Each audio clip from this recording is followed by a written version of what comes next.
2858 حضرت عبداللہ بن شقیق رضی اللہ تعالی عنہ فرماتے ہیں، حضرت عثمان رضی اللہ تعالی عنہ تمتع سے منع فرماتے تھے اور حضرت علی المرتضیٰ رضی اللہ تعالی عنہ اس کی اجازت دیتے تھے۔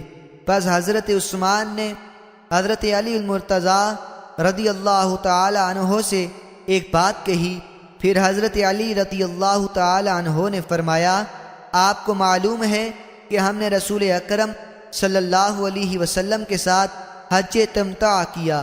انہوں نے فرمایا، ہاں معلوم ہے، لیکن ہم اس وقت خوف زدہ تھے۔ حدیث نمبر 2859 ایک اور سند سے بھی اس کی مثل مروی ہے۔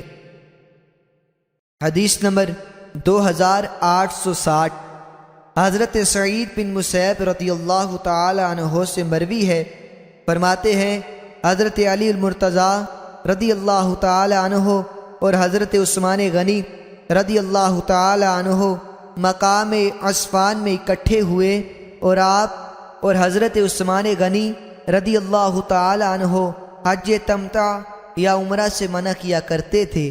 حضرت علی رضی اللہ تعالی عنہ نے فرمایا، کیا بات ہے، آپ اس کام سے منع کرتے ہیں جو رسول اللہ صلی اللہ علیہ وسلم نے کیا ہے؟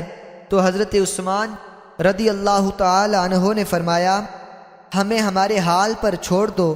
انہوں نے فرمایا، میں تمہیں چھوڑ نہیں سکتا۔ پھر جب حضرت علی المرتضیٰ نے ان کو اس حالت پر دیکھا تو حج اور عمرہ دونوں کا احرام باندھا۔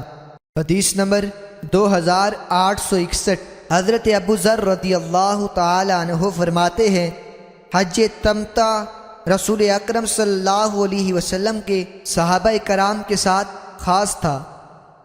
حدیث نمبر 2862 حضرت ابو ذر رضی اللہ تعالی عنہ کا یہی بیان ہے کہ ہمیں حج تمتع کے لیے رخصت تھی۔